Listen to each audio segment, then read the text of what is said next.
There is a world as tangible as our own, impossible to see yet unavoidable to sense. A world enveloped by a seemingly unending ocean of forests. Buried deep in that forest, tucked away neatly within a blanket of twilight, lies a quaint little cabin. And in that cabin... It's a season, Jesus, shut up! God, it's a season finale! It's a SleepyCast season finale! God, fuck! Now he's gonna move. Good to see you, Jace. Convenience, comfort, reliability. With more flights between London and Albuquerque, Spread Arsehole Air redefines the luxury of air travel. With friendlier service, wider seats, and more legroom, you can finally sit back, relax, and spread your asshole with ease. Spread Arsehole Air. We make your ass soar higher than ever. Welcome back to the season finale of SleepyCast. Here today we have a very special guest with us. He's renowned for many of his accomplishments on the internet and in the bedroom. Yes, it is Zach Braff. Zach Braff, everybody. It's good to see you, Braffster. We call it Braffster around here, boys. We call it Braffster, dude. He's the Braffster around this place, dude. Wait, who's Zach Braff, actually? Right Exactly. There, Instead, we've got with us Tom what an Flippin' Folk. Tom Folk. Well, welcome to the podcast, Tom. Welcome. Go clap. There you go. Thanks. For those of you who don't know, Tom Fulp is the president and CEO of Newgrounds.com. Wow. If you aren't familiar with Newgrounds.com, you're not missing much. Hey! Damn, that's too real, dude. Damn. So what's going on, Tom? Not much. All right, Tom. Let's get into it. I like how you're looking around. You're like looking around for an exit strategy. Yeah. You got yourself, your wife, and me. You have to fuck one, marry one, kill one. Go. Tom, how big's your dick? What's your poop smell like? Tom, how big is your poop? What's your dick smell like? come on, Tom. Come on, Tom. Answer, Tom. It's kind of loose. Which one? The poop. Yeah, hold on. Okay. Tom, are you available for other parties? Or? Tom, your handsome good looks aren't going to translate on the podcast. I know. We need to hear your handsome good looks. I'll ask you guys some questions. How about that? Well, he's flipping that shit. He's flipping us, dude. He's flipping that shit. So how's everything going with the SleepyCast? It's ending. We're all on horrible terms. Terrible. We hate each other. Holy shit. I hate everyone's guts. Everyone hates me. There you go. Next question. Oh yeah, how's Newgrounds going, Tom? How's that going? Newgrounds is going fine. He said that. He's shifting up. He's twiddling his thumbs and looking around the room. It's like we kidnapped him. Oh yeah, you were responsible for Castle Crashers as well. Yes. Whoa. Yes, I was the lead programmer of Castle Crashers. Very proud moment of my life. I'm proud of that. Don't bust your arm. What pat about yourself Alien on the back, Hominid? What did you have to do with Alien I was Hominid? also lead programmer of Alien Hominid. I have a question. With the whole process of Alien Hominid, like... Hominide? Oh, you said hominid twice and you said hominide. You know what? You just heard what it sounded like. Hominid? What is a hominid? Anybody like Alien hominid? Is it like a humanoid? Is it alien hominid? I guess, yeah. I was never on board with that name. I always thought it was stupid. I always thought hominid. Alien hominid, really, man? What's a better name? What's a better name? What would you named it? Yellow Alien. Everyone calls it Alien Humanoid. Yellow Alien, dude. I would have called it. It's still a shitty name, but it's a damn sight better. What the hell's a hominid? I thought it was Someone was hominide. flipping through the like the homicide, thesaurus, you know what I'm saying? homicide. I think it's That's like a why bipedal humanoid creature. Yeah, I think Jeff's got it. Look, this is what it is. It's the I looked it up alien. once. The alien heard the word humanoid. He went, I'm a hominid. And that's all it is. It's true. Where did the name come from, Tom? Do you know? There is a story. Dan woke up one morning with a really bad headache, and he told his then girlfriend, I feel like an alien hominid bit my head off. Who the hell says that? I thought you were going to say something pretty dark, like he woke up and told his girlfriend, I want to break up with you. No. And then Okay. she said, what does an alien hominid look like? And then he drew it. So he made up the word? No, hominid's a word. The word exists. Oh. He combined it, I guess, with alien. Would you like to cover any other like game development stories. Yeah, I'm curious Tom, because or- you have all the spicy deets, my friend. Yeah, you know what, Tom? All we see is the results of all your guys' hard work here. We see the success of the games you guys have made. What are the horror stories? What's the shit that like almost killed you all while you were making these games? I remember watching him program at the very end of Castle Crashers. I think Tom's grateful he didn't have a gun on his desk. No. Well, yeah, that is like. He was very upset. He looked very tired because he was running like 2 full-time jobs basically. Well, yeah, the final year of Castle Crashers was a year of non-stop work around the clock. Jesus. And it's interesting because it's like you kind of feel like as you're getting older, it's like, can I still do that? And then every once in a while, you have like a period where you remind yourself that you can. Were you married during that time? I got married towards the end, or yeah. That's pretty shitty planning on your. Yeah, that's done. But then didn't have kids until afterwards, so that worked out. That was well planned. What was this? Alien Hominid or Castle Crashers? Castle Crashers. Oh, okay. Yeah, Alien Hominid was like a cakewalk compared to Castle Crashers because Alien Hominid seemed stressful at the time because, like, at that time I was also like always canceling plans with anyone that wanted to do stuff and whatever, but I was still, it wasn't as all-encompassing and it took 15 months. Sorry. You also have to juggle QC and What's handle QC? all the other shit at the end that you didn't even foresee. I always saw Alien. Dealing with publishers. I'm all afraid that. to say the name now. Alien Lower lip. Hominid. Alien Hominid. How did I always thought Alien Hominid. You fucked it up. You said it. Did I fuck it up? Alien I always Hominid. thought it was kind of a game. Like when I first played it, it was kind of a game that was kind of made as you went, like because you start like seeing like the first level how it's coded, and then you start like seeing because it gets fucking crazy with bosses and like levels and shit. You're just like because you don't really know what's going on, like because you're an alien that's attacking, but like there were so many different bosses and stuff. Is that what happened? Was that the kind of process? Like as you went, you learned newer things and implemented That's them? been the way all of them have been. Basically, is just build as you go. I mean, that's good because you learn new things and then you can go back and change Yeah, like there's always that. There used to be that guilt of not having like a design doc. Because everyone says you're supposed to have a design doc where you plan it all out ahead of time. Well, even But so shitty much- games have a design. Yeah, so much changes as you go though, and you realize that you're gonna keep having ideas and keep wanting to change things. So it seems like it's working. Do you think in hindsight you'd make Alien Hominid easier? Yes. Because it's known as a very hard game. That game. No, Very frustrating. The biggest regret, besides it being hard in general, the biggest regret is that the second level is so hard. Yeah. Like the freeway Compared level. to the other ones. And it's funny because there's some levels that have really cheap deaths, but the freeway level I can play without dying. So it actually isn't like a cheap death level compared to some of the others, but most people use up all their lives on the freeway You just level. have to get good at it, like that Battletoads thing. Okay, you know what? No, fuck that level. You talking about the speed racing with the fuck? No, dude, those things came so quick. Trying to time that at times was virtually fucking impossible. Well, I mean, in theory, like Was that randomized? That I don't think it was randomized. I don't think it okay. was. I just think it just didn't matter because of the spacing of them. It wasn't like you could just I know this. It's like it was still a ninja samurai They level. threw curveballs because at that part you're going like back and forth, and then it's kind of like a rhythm. But then like suddenly there's two there, and then like does it again. Then there's two there. Like it kind of tries to fuck you. And then up there was you somewhere kind of have a I rhythm think going. I don't remember 100%, but I'm pretty sure there was somewhere like you had to jump over a pit, but you had to time the jump right because right when you got to the other side there would have been like another thing waiting for you or something. Like I don't another know. ramp to jump. Yeah, I just remember that it was fucking tough. That was dude. the third level. Fuck Battletoads, anyways. Moving on. Here's a question, Tom. What games were your inspirations growing up to like influence your game development career? The biggest ongoing influence is Treasure. So they made Gunstar Heroes, Guardian Heroes, Radiant Silvergun, were like the big ones that really Gunstar's inspire like sweet. game feel for me, and They had good music and good sound. yeah, everything was cool in those games. Gunstar was And I was able to beat them all too. It's funny, like considering Alien Hominid so hard because I hated hard games growing up, so I liked that I could beat all of the. Was that your games, vengeance? too. Was that like your? No, I think it just didn't know any better. Like I thought it had to be. I thought like it was supposed to be hard. Like hadn't stepped out of that mindset. The Treasure doesn't exist anymore, right? No, they're still around. You trying to draw a parallel there?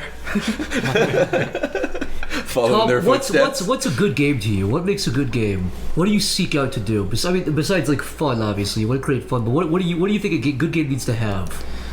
Oh yeah. Well, that's Well, okay, I'll just look at what I enjoyed like recently, like Super Mario 3D World on the Wii U.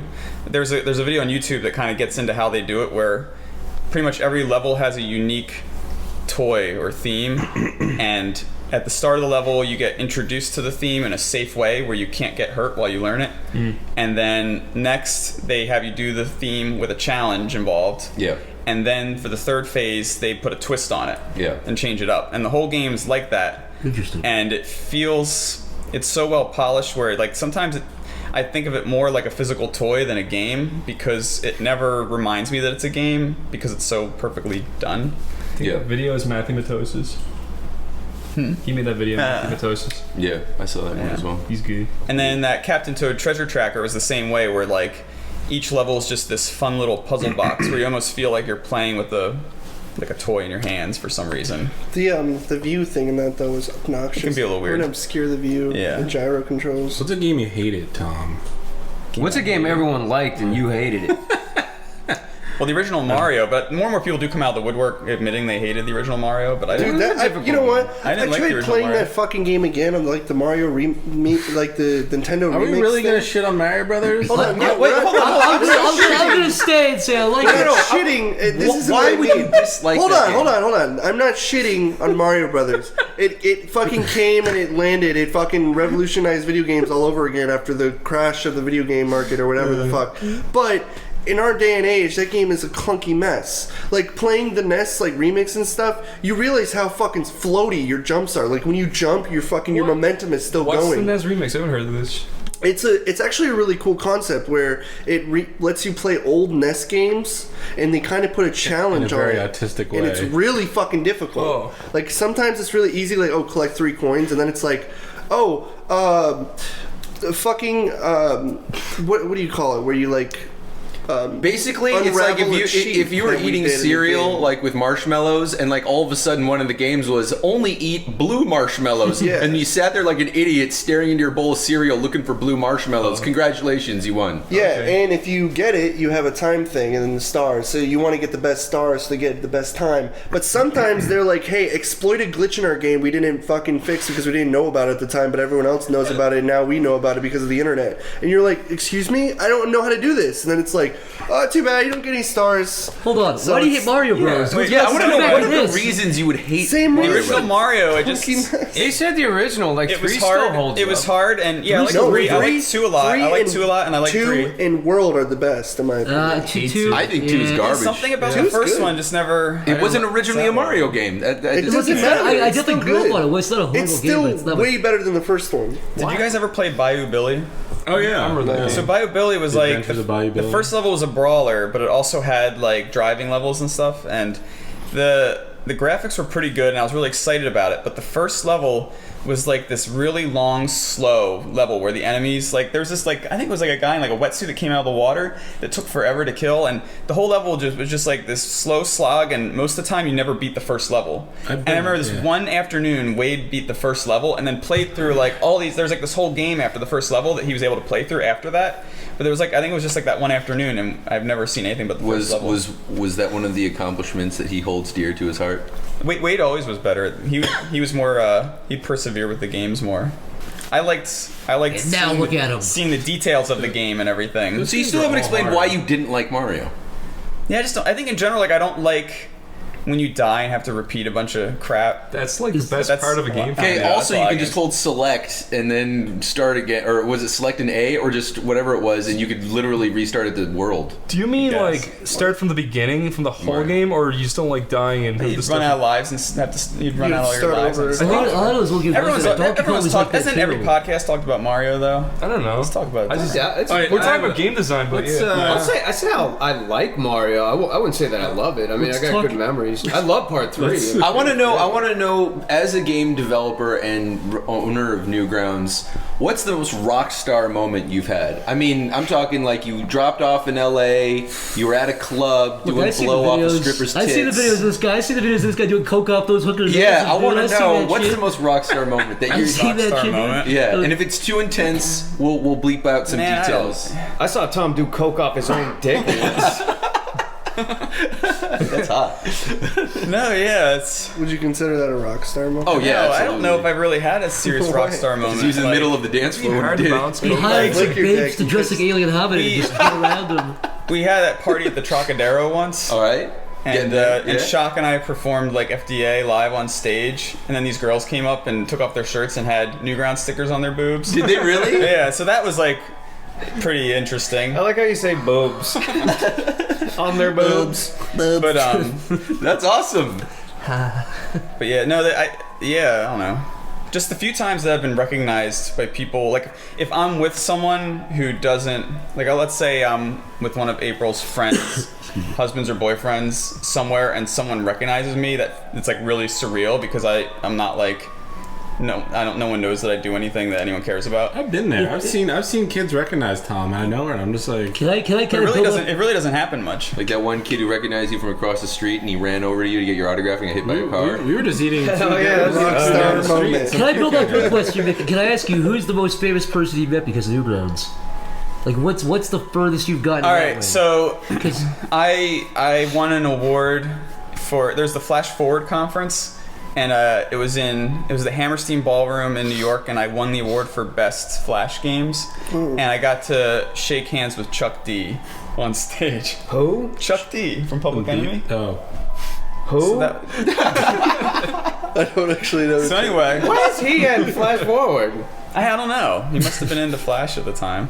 Alright. Didn't the guys from the room like Yeah, it was good fucking for real. fly you guys out and blow you all or something? No, I Not talked Jeff. to. The guy Yeah, hated Jeff was there. Jeff's a weird third wheel to that whole I don't thing. want to. I don't. Then this is about Tom, but this is a story I could definitely tell. about Yes. Jeff's a weird third Tom- wheel. This whole that. Tom's talking to Greg. Greg Stestera, who played what was Mark in their room, and these two became kind of buds on Facebook.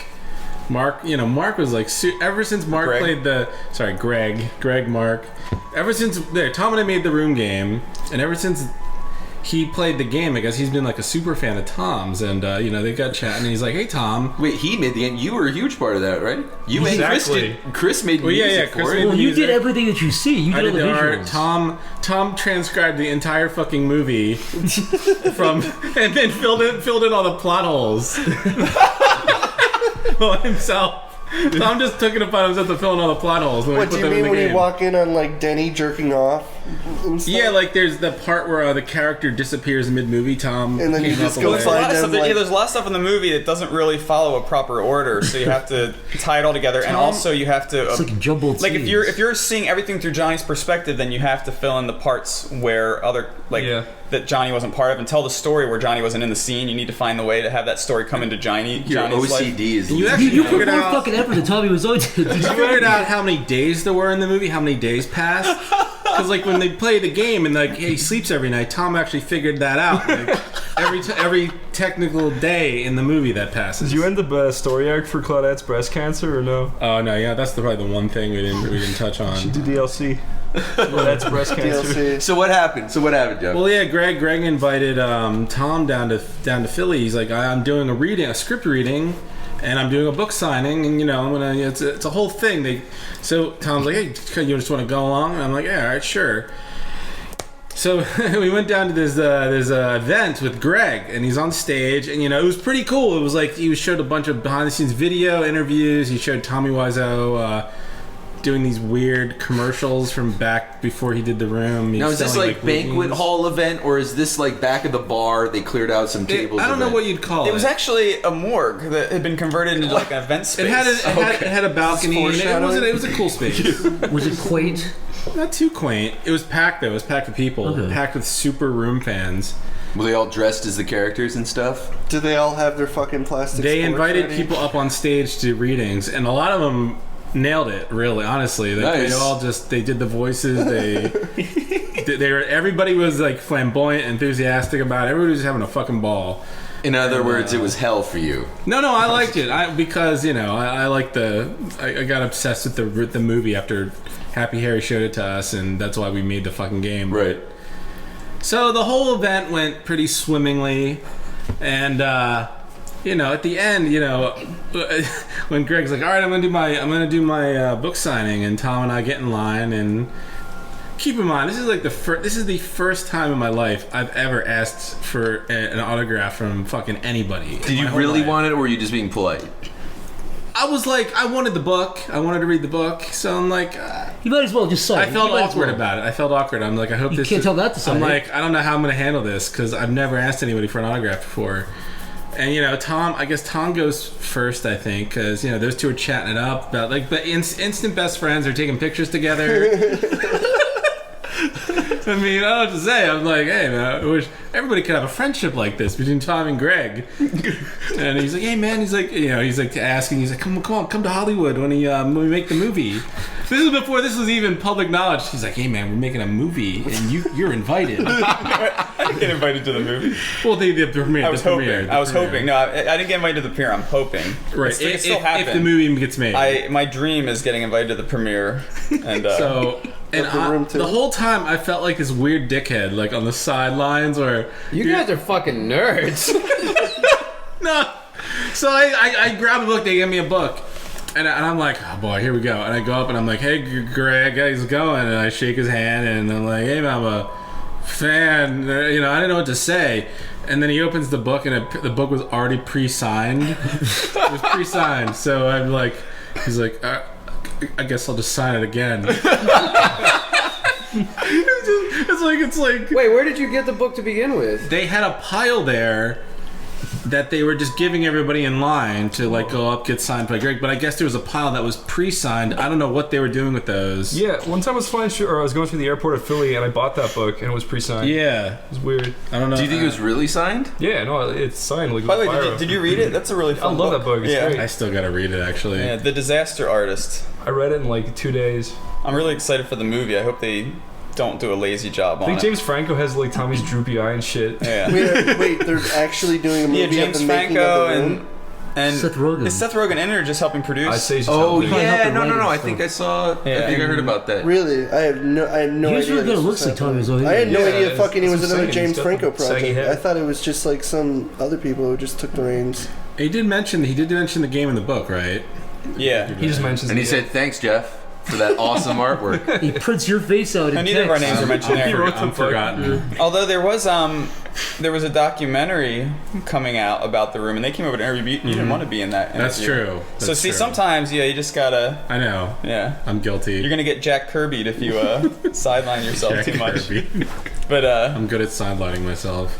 But so meanwhile, while you were getting your book double signed, Tom was out having sushi and margaritas. I was taking pictures of these two. It's those awkward moments, like, hey, can you take a picture of us the whole time? And you never got. I don't know who was more infatuated with who. Just kidding. Who posted more Facebook photos of the other? Greg really wanted to meet Tom. All I know is that. Well, I don't think Greg posted a Facebook. I posted a picture. But just to say too, like a lot of the cast members played through the game. Yeah. Denis liked it. Nice. Lisa, I think Lisa. I don't know. We didn't treat Lisa very well. You drew like a fucking troll in bed. You drew with a toe with like these like circles. My fault. It's like carved. I love how like you get very little credit when it comes to the success of it or how funny it is, but for anything that they don't like, it would just drop on your shoulders. Yeah. When I was doing the music for that, I was on a fucking shitty like Windows XP in my mom's utility room. Well, you nailed it. Yeah. Somehow. So I said to Chris, I'm like, listen, I want the soundtrack from this movie, The Room, but as like a Pokemon theme. I didn't know what the hell we were gonna get back, and Chris fucking nailed it. It was just like perfect. Yeah, Harry Partridge had a little tiny bit at the end too. He helped me with it. Did he? Yeah. I mean, shout out to Harry. It's actually catchy. It's actually a really good like battle theme. Yeah, it was like, cool. That was good times. Yeah. That was my first Newgrounds collab. Well, proper one. And now look how ugly you are. Yeah, that was fun. What was the worst thing you were invited to? Worst? Wow, you're like sorting through them right now. Like you flew out there. Nick's birthday party. Well, I guess in terms of like you making an effort for something, like we did a Newgrounds booth at Wizard World in Philly. Okay. And that's a legit event. It's gotten big now. Yeah. And I think they even took on like a Comic-Con name. Everyone renames their convention Comic-Con because no one owns that. Yeah. So when you hear that there's Comic-Con in your town, it's not actually the same event is what's in San Diego. It's just that anyone can call their event Comic-Con. Oh. But when we went, it was like, I think it was actually their lowest year. I think they'd actually been in decline before they had like an upswing.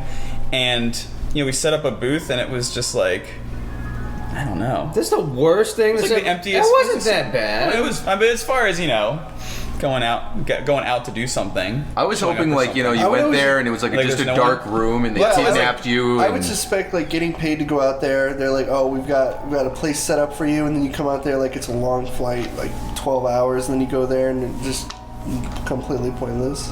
Yeah, I mean, all the conventions I've gone to have all worked. Like, everything I've flown to, I'd say has worked out well. You've been to a lot of conventions. Sorry. You've had a lot of good things from New Grounds. What's the worst thing that's come from New Grounds? Like, what's a bad situation, legal trouble, a fight? What's the worst thing? May I make a suggestion? I don't know if I do. Can I say I do recall very, very vaguely, like, you guys had some legal run-ins, like, with your Gears of War cartoons and stuff? That wasn't that bad. Okay, well, what's the a lot of worst stuff? thing? Okay, a lot of stuff is like cease and desist. What's a real nightmare if you have a website is things involving use of pictures that other people's pictures if they have like a copyright lawyer. So we had an instance where we had some clip art on the site that was from Corbis. And so they basically just came at us and did My bad. Yeah, they did a $10,000 shakedown, and basically they went $10,000. Then you talk to lawyers, and the lawyers are like, "That's actually we didn't just use them. I mean, I manipulated them. I mean, they were changed." Yeah. What exactly did you use? What the fuck is Corbis? They're a company that owns lots of. They represent like lots of photographers. Images? Yeah, for stock images. There's like 3 100 by 100 pixel completely. Here's the worst part. Master file. They're the same thing. A dude reading a newspaper. Here's bullshit. Here's the worst part of it. It was part of NG Mag, and we no longer even linked to it. It was officially dead because we wanted to redo it at some point, but it was officially dead. We weren't linking to it anymore.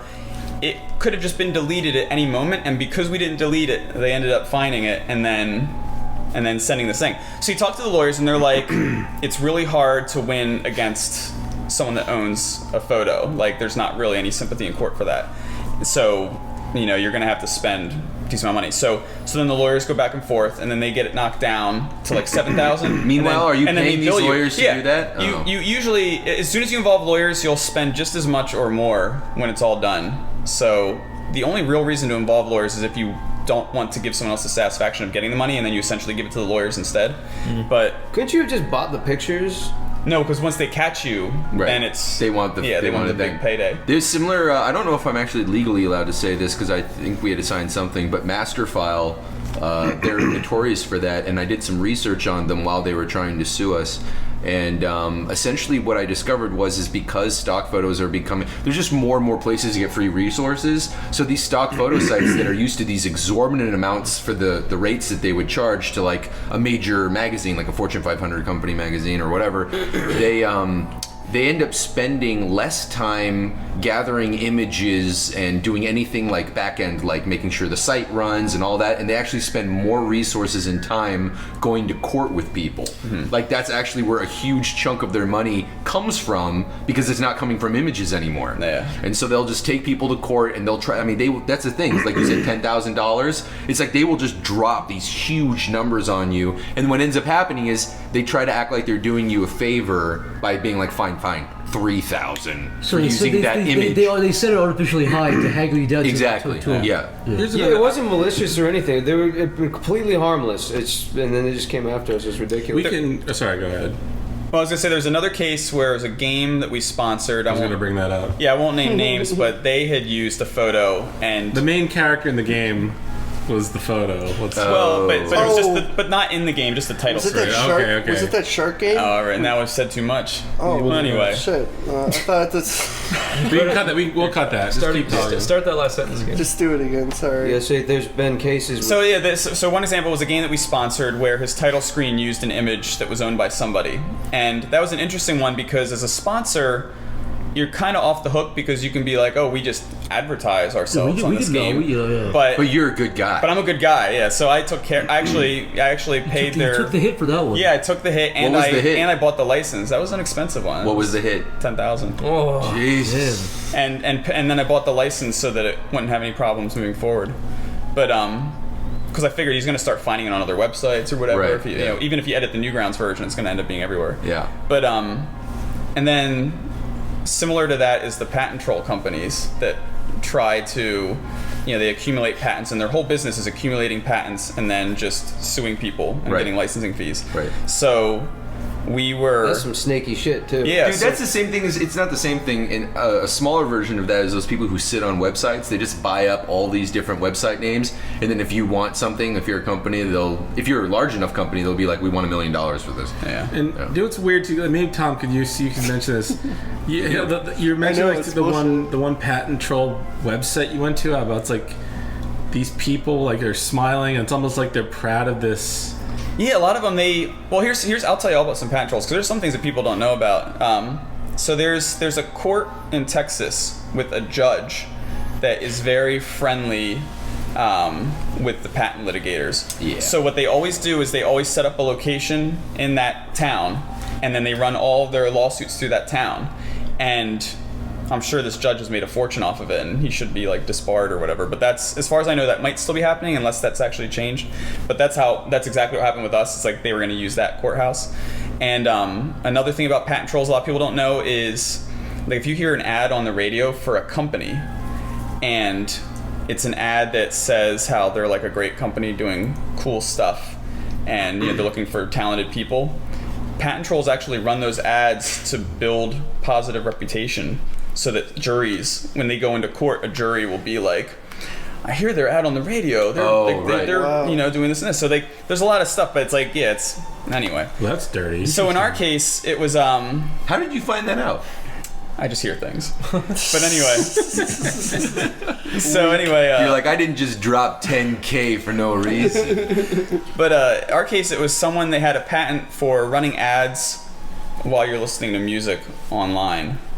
And so they were trying to come after us, but the thing that in our case is we had proof that we actually were doing that on the site a year before they filed their patent. And that's the really crazy part. You need to show that you did it a year before they filed the patent, which doesn't make much sense. Why wouldn't it just be a day? Why not the day before they filed the patent? But so it was interesting because our first thing was had the lawyers send them back the thing that showed the examples from the Internet Archive of where we had audio and ads. But then it's just like the whole thing got thrown out, because it was actually like they were trying to go after some like streaming radio services. I think Huffington Post was named. Like they had a few. They'd actually successfully won against 10 companies. They did they named 10 companies and won, and they all settled. And then we were part of like their second wave. Yeah. But then it got thrown out. And because of you guys? I don't think it was because of us. I don't know. It was kind of a mystery, because it was like I was just waiting to hear what was next, and it was basically like. What's the general demeanor in the back and forth with these types of people? Well, when it's someone that serious, I've learned to just once the lawyers initiate discussion, they're not allowed to talk to you anymore. So I get too like nervous, because it used to be like when the Charlie Brown thing on the site. So we had a Charlie Brown cartoon on the site, and the King or whatever that owns Charlie Brown sent the takedown notice, and it was the same month that Mad Magazine had Charlie Brown on the cover choking Lucy or whatever. So I sent them back the cover of Mad Magazine and said, this is like a parody just like this, Yeah.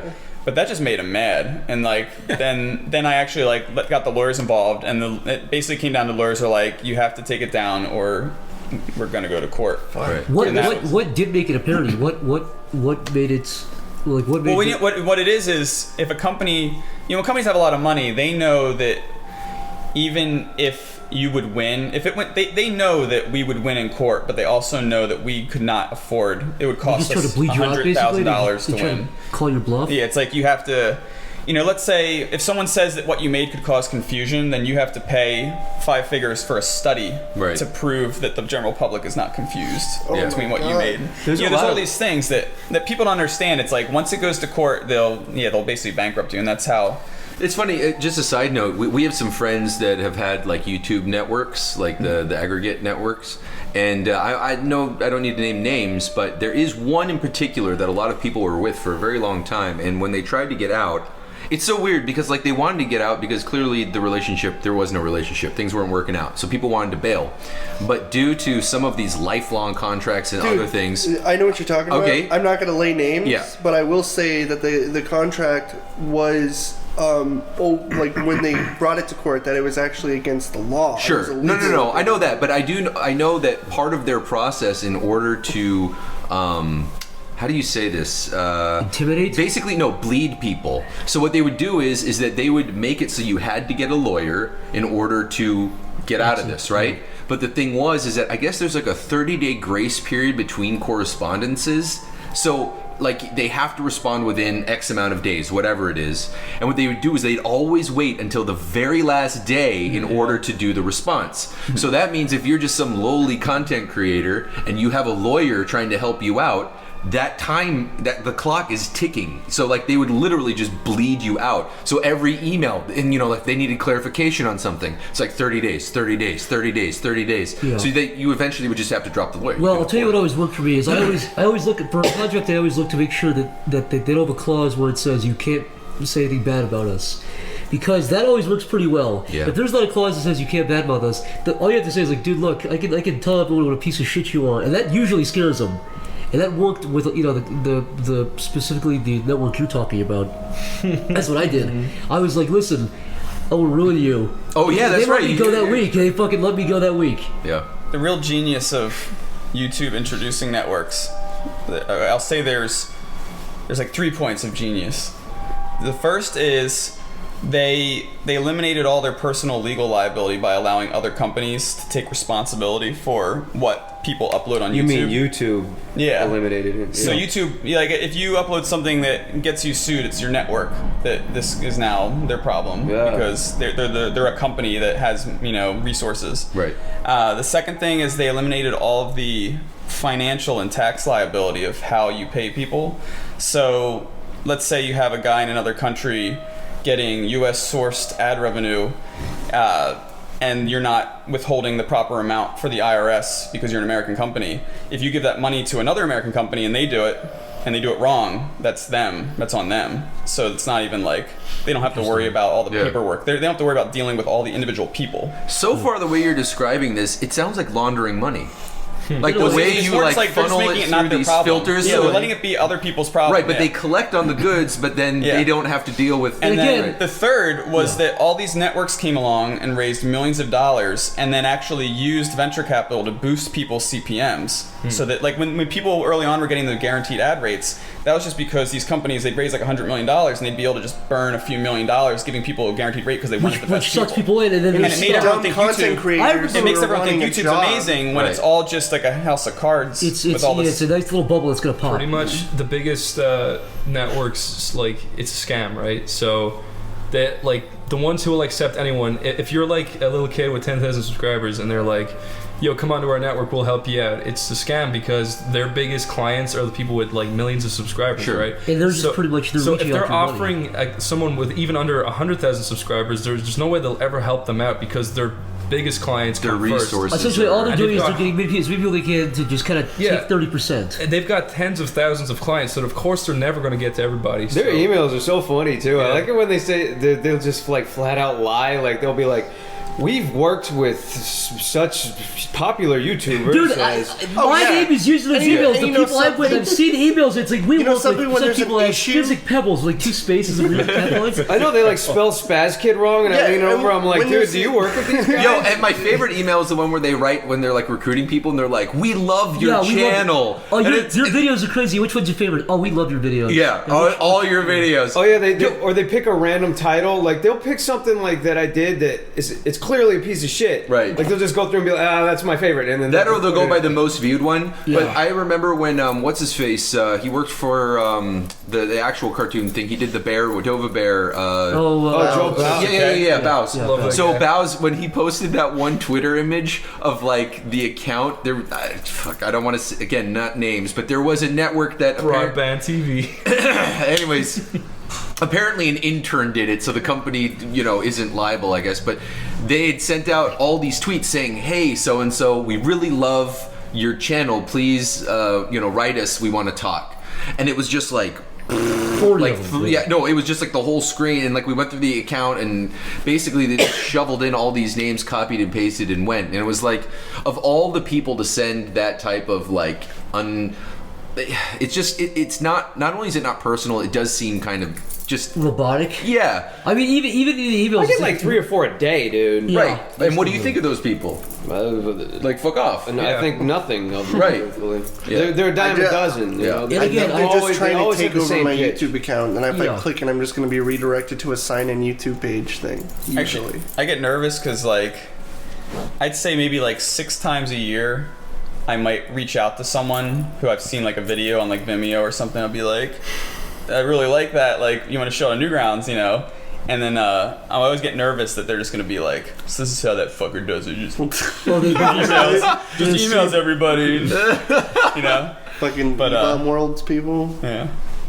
Hey Tom, to go back to what you were saying before that went in the direction that it did. What were some of the there's a lot of properties that you should completely avoid. And I know one of them's Charlie Brown.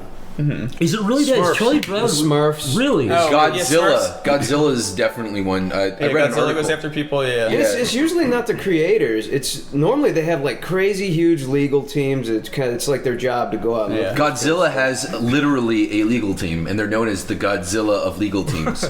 There was an article about it in some magazine. These guys made a wine, and they labeled it like. What was it like? Something Zilla. They had Zilla at the end of the name of it. Godzilla wine. Yeah, and then but it wasn't. It wasn't Godzilla, but it was like Winezilla. Yeah, Winezilla, something like that. And they had like a silhouette of Godzilla on the label. Just the silhouette, which actually just looks like a lumpy turd, to be honest. If you've seen the silhouette. And he's a big fat guy. Yeah, they sued those guys right out of business. The same thing happened to Pink Godzilla. When we go to PAX, the first few years we go to PAX, we'd like hang out with this Pink Godzilla guys that they ran like an import game store in Seattle. Yeah. And so they just had their store. They had their mascot, which is like a chibi pink little dinosaur. Doesn't look anything like an official Godzilla. Right. But they were called Pink Godzilla, and they had stuffed animals of it and everything. And they got them. They had to change to Pink And then the Gorilla. big old foot came down and smashed all of them. Yeah, they had to ditch all the stuff they'd done with it and Pink change to Pink Gorilla. But when you said the Smurfs and Godzilla, I've seen like parodies of both of those loads. So. Yeah, because Smurfs, we'd gotten a takedown notice from the Smurfs before, but there have been Smurfs things since. Of all things, the fucking Smurfs. Nobody cares about the catchy, fucking right? Smurfs. Yeah, I really don't understand. Like nobody. Could you imagine if Nintendo was that hardcore? There wouldn't be a fucking. If Mario parodies couldn't exist. Didn't Sega try to go after Sonic shit? Did they? Yeah, at one point they did, but never with us. Really? But there were. Yeah, some they were people. trying to shut down all Sonic parodies at some point. Good luck with I that. don't blame you. Just let it flourish. No, not Sonic parodies. You need to crush that. We got They have one good Sonic parody. That's what I thought. Mario versus Oh, Sonic. did you see that That's one? what I Wait, thought. did you see that one recently where he hung himself and then his coins all spilled out, but then they like auto collected back? Fuck you, and he back Tom. to life? Fuck you. I really like This that. is over. You not seen Sonic? That's a classic one. Sonic is a good one. What about Mario versus Sonic: The Reckoning? That was But anyway, Episode 4 is the best. no way, dude. I used to love those Sprite Pikachu cartoons. comes in. They take like 2 steps from hell. Wasn't there a whole Yeah, series no, with dude, Dragon Ball Z you know what, Mario? Tom? In the golden days when I used to go on Newgrounds, I remember I used to just blam Sprite animations. I fucking hated them. So I'd come on and I would see all these people who put effort, and then I would see these retards with their fucking Sprite cartoons and text because they can't use actual voices, and I would blam it. The worst and was leave when they scathing used reviews when they and be used like, anti-alias fonts with Sprite art. Yeah. Like at least get a pixel font with I Sprite art. love Corey was like Newground's biggest, like one of like biggest enemy. Oh, No, absolutely. seriously, Corey, you would fucking I menace, would dude. go on there and I would just like pinpoint. I'd have my fucking gang of goblin friends, and we'd like find an animation, and we'd be like, look at this fucking horrible dribble shit, and we'd all leave reviews and ruin his day. I mean, if I can say this legally, did you call the FBI at some point on one of those guys? Okay, so someone registered nevgrounds.com with 2 V's instead of a W Yeah. in new, and in your URL bar it looks like NEW. Oh, really? And they created a fake Newgrounds, and it had a login bar. And if you logged in, it saved your info. And then they emailed, they spoofed, because you can email as anybody basically and spoof some. So they emailed everybody as Wade and all the moderators and said, At first glance, it looks like it says Newgrounds. yeah, we've been having a lot of, hackers and hacks and stuff. So please go update your password. And so all the moderators would go and do that, and then that's how the entire art portal vanished one day. Oh my god! Because there was the ability to like turn, basically just like prune the whole art portal. So how do you feel about that? It's just annoying that someone went that far to do that. Here's something really. This is actually a big. I'm just wondering if there's as annoying as it is, do you find it kind of humorous? Sometimes it's funny. Yeah, I try to have good sense of humor. Sometimes it's funny when half of my site disappears. But no, this is an important thing though. The best thing about Newgrounds not being as like center of attention nowadays is people still fuck with it some, but it's not near. It's nothing like if people only understood. So imagine it's like 2005, and we're just this small team trying to do something huge, and we're just trying to make awesome stuff and be like this great thing.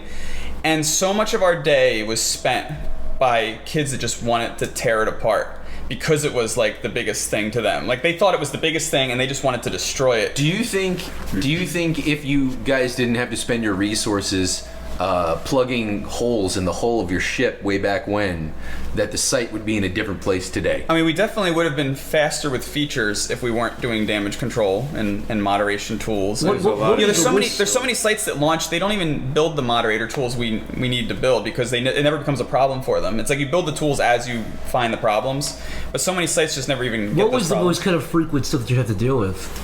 There'd be like the spam submissions in the portal, but there'd just be like the general. They'd try to blam stuff. They would try to. They would try to steal awards where they'd rush. No, that happened all the time. The voting to steal the award. Like special things, like special days where you had like Christmas days or like just a special holiday. I remember I wouldn't want to submit anything because some stupid assholes would just upload something at the last second of like the cats getting stepped on or fucking guys getting kicked in the balls and just like. Then that's it. They just do that with like loud static noise and screaming in the mic. If there's any feature on the site that allows, a lot of times it was the same video. Wasn't there like a video that they kept re-uploading? Yeah, it was the fucking one with the girl getting stepping on the dude's balls, man. That got fucking old. Yeah.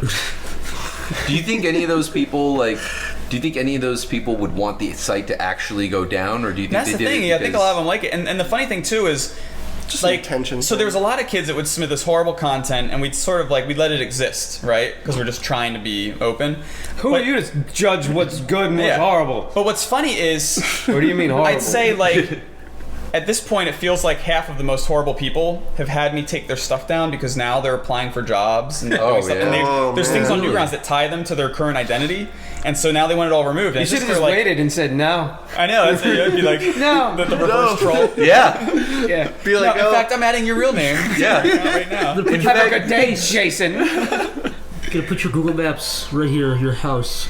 You fucking feature his flashes from 2002 on his page whenever he wants them deleted. His funny George Bush That would videos. honestly, you have the power to take back what it was rightfully stolen. You stay in close contact with his boss. You just ruin the rest of his life. Send him a shitty spread. You put a link LinkedIn on his profile page. Oh yeah. Remember this? Remember Sonic Fucks Mario?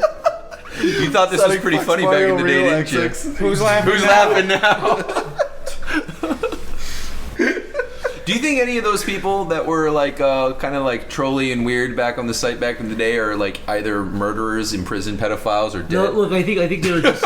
All right, Tom. Well, some are dead. Oh, are they? Go ahead. Yeah, let's talk about that. That's a suicide's a real thing. There's been some people that have killed themselves. What's the guy called Live Corpse? Is that his name? Yeah, he killed himself because the police were at his door. Yeah, because he shot a cop. Remember? Did he stab his neighbor and then he ran from the? Yeah. Is that him or is that him? Yeah, no, yeah, he shot a cop. He got in a fight with his that's a neighbor. horrible story. Start from the beginning. Start from the top there. Man, I feel like I'm gonna tell it wrong, but yeah, it was something where he was drinking with the neighbor who was a little crazy, and then they got in a fight, and I think he stabbed the neighbor, and then police got involved, and he was running. He went home. He finished his Sonic versus Kirby parody. Yeah. And he was running from the police, and I guess he had a gun, and he was going over a fence. He was climbing over a fence, and his gun went off and hit the police officer. I think the cop got in the leg or something. And then he ended up in his house with SWAT at his door. Wasn't he in a and he was dumpster chatting at with some people point? as it was happening. Yeah, he was hiding in a dumpster. He wrote his last thing was to write a Newgrounds post when he was in a dumpster, fucking shaking in the cold with his gun in his hand. He was in a dumpster. That's gotta be a little flattering, Tom. Newgrounds was the biggest thing. This fucking Did he maniac. send you one He final had he was the PM? first guy with 100 flashes. Did he send you one final PM? He was the first guy with 100 flashes. Well, he made a final post and he was chatting with people, Yeah. like as it was all happening. That's fucked up. What a goof. All right, It was all like- it was all gonna like blow my confirmed. brains out. BRB. Yeah, it was all like confirmed. It actually. And then the next day, everybody uploads. Everybody makes animations of this happening with Yeah. Benny Hill music. Is it really? That was always the thing. Oh my God. Always what happened. Yeah, anytime there was like a fucking mass murder or a cult Yeah, Sir suicide. Tom, the next there would- day. Yeah, there would be like fucking Speakonia videos all over Newgrounds with like Chris, fucking B there's everywhere. actually a picture of, yeah, you want to tell a Sir Tom story too? Okay, Sir Tom 93 was a little boy in Newgrounds. One day he decided to post in Newgrounds and say, "I'm gonna do it today. I'm gonna burn my fucking school down." And he posts a picture of him holding gasoline, and then I think Rig saw the Newgrounds post and went, "Holy shit!" and he called the English police. He said, "Yo, there's this guy on Newgrounds called Sir Tom 93. He's pretty cool, but you better look out. he's coming to the door." So the police fucking caught him.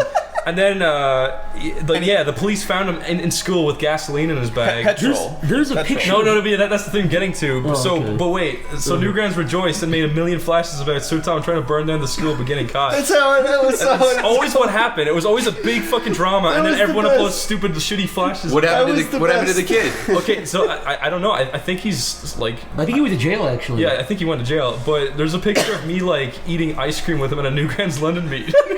Oh my god.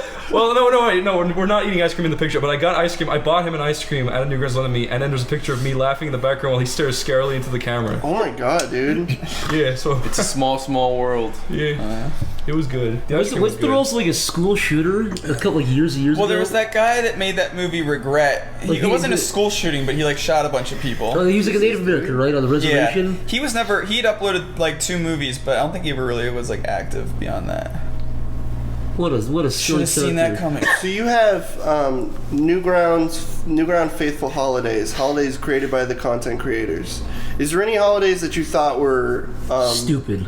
yeah, that like they're obnoxious and their existence were like not Obviously, stupid? you do, Corey. But oh no, I do. Corey, there's some fucking I hatred. do. There's I- Venom there, Corey. I fucking hated B Day or B Clock Day. Clock or whatever. Day? Clock Day. Oh my god. Well, Clock Day had some really great years. Like there was really good people who did stuff, but it opened the door for like the fucking those who just got Flash for their first time and fucking pulled up their pants to try and make a I hate first to Flash admit it, cartoon.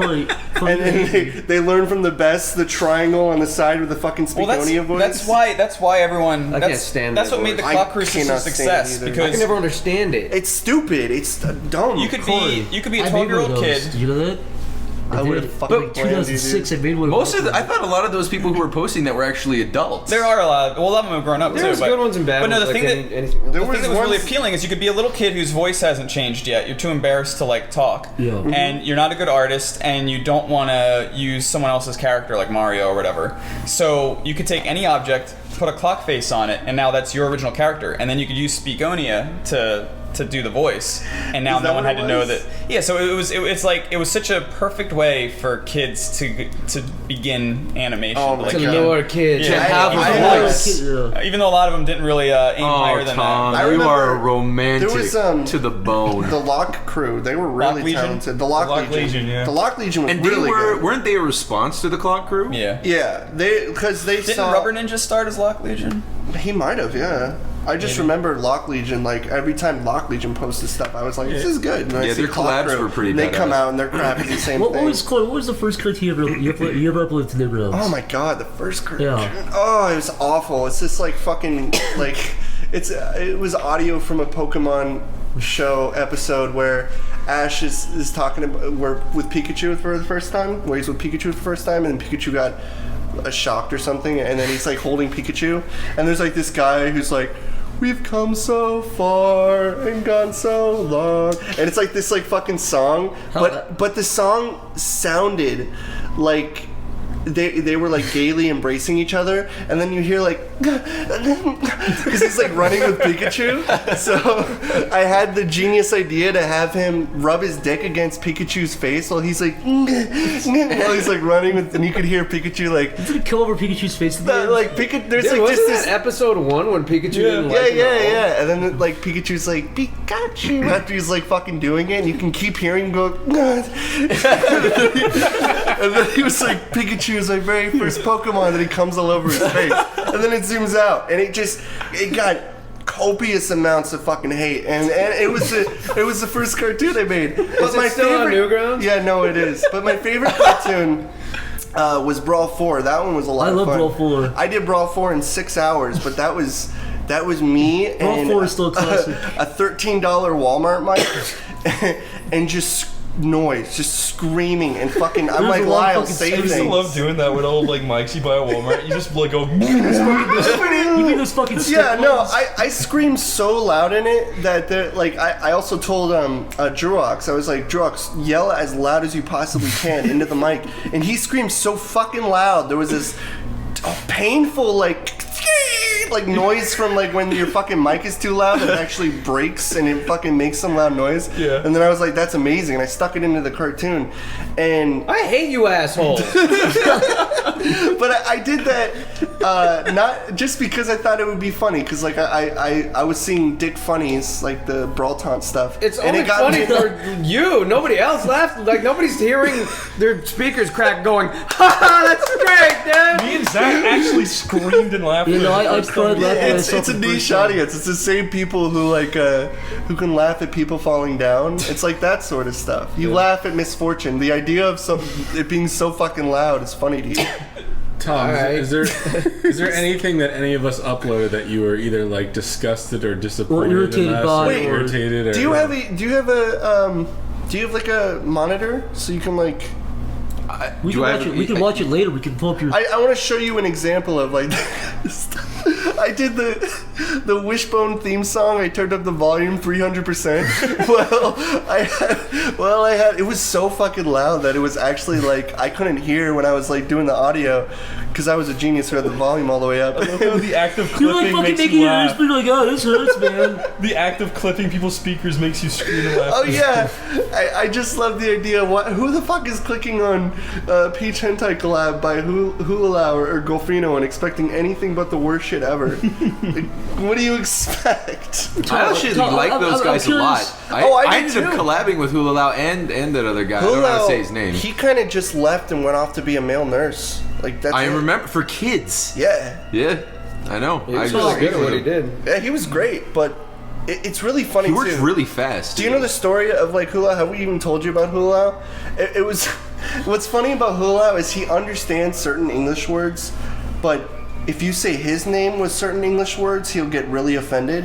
And this one time we were like, Hula, look at this faggot, and he got so mad because he thought we called him a faggot, and it was actually Axel who said it. What the hell are you talking about? Who's Yeah, hold on. This is like a. Oh. It was just His avatar was like a cat. Yeah, he was an artist who did like a. He was like a foreign artist. He did though. like From anime Brazil, I think? stuff. No, he was South from America? He was from He helped Portugal. with Cho. Not Portugal. Yeah. Someplace in South America. Where is He it? studied a lot. You know he was studying Argentina. frame by frame, like Yeah, a bunch he of was like anime Argentina. He had stuff. this like beautiful face. His face was he was fucking beautiful. He was very handsome, but basically he was absolutely 100% full racist. What, he's dead? Like he would be like He said he's gone. He's dead. no, not Axel. Axel's dead. Like Axel's dead. But Nobody knows who Axel is, Colin. okay, Axel. All right, Axel. Lu's gone and Axel's I'm dead. sorry. I'm sorry. I feel like you all have been with me forever, but Axel is a black friend of mine who is dead now.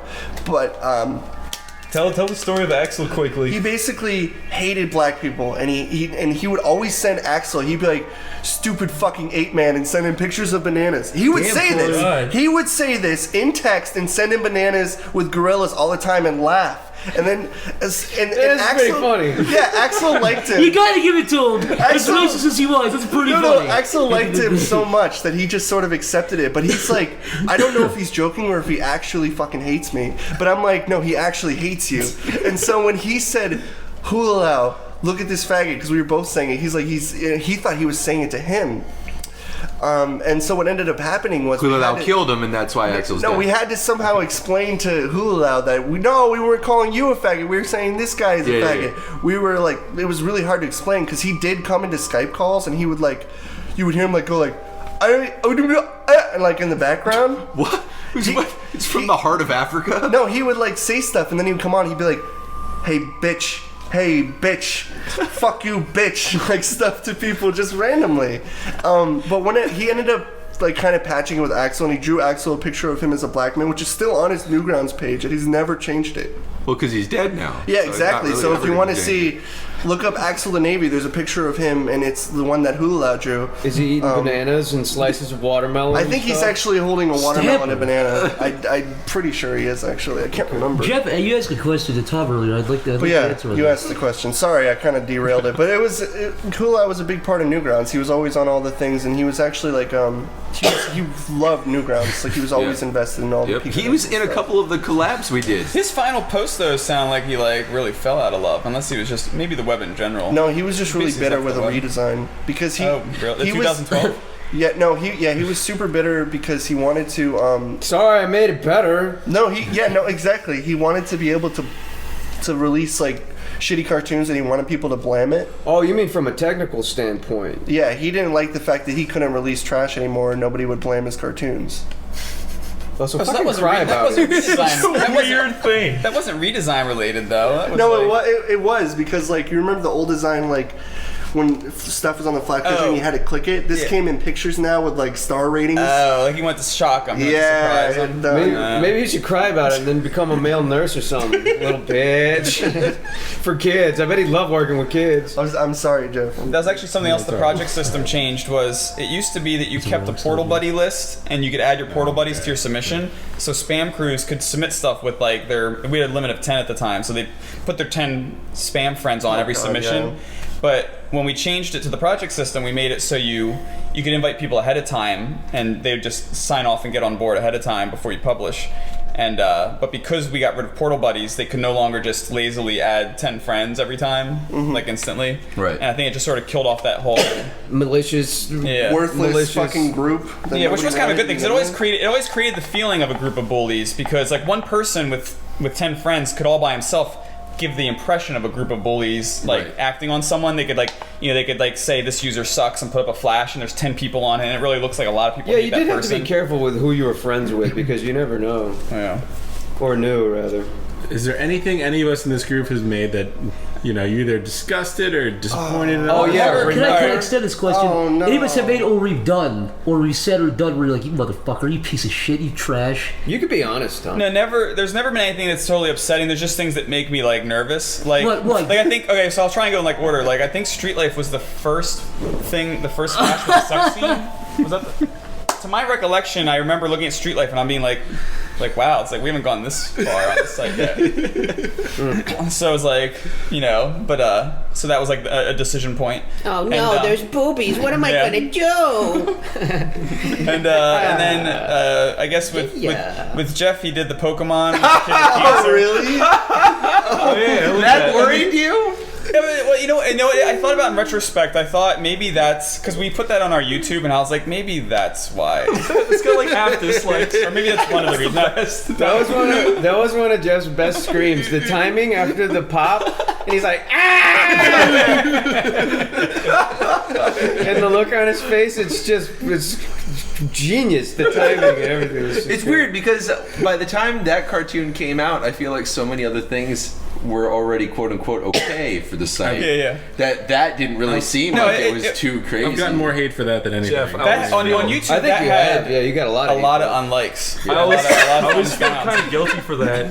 And do you remember when I was like, let's do a Pokemon collab and you made that? When I saw the hate that got, I felt so bad. Oh, dude, the Pokemon collab. I was kind of expecting it. I was kind of aiming for that.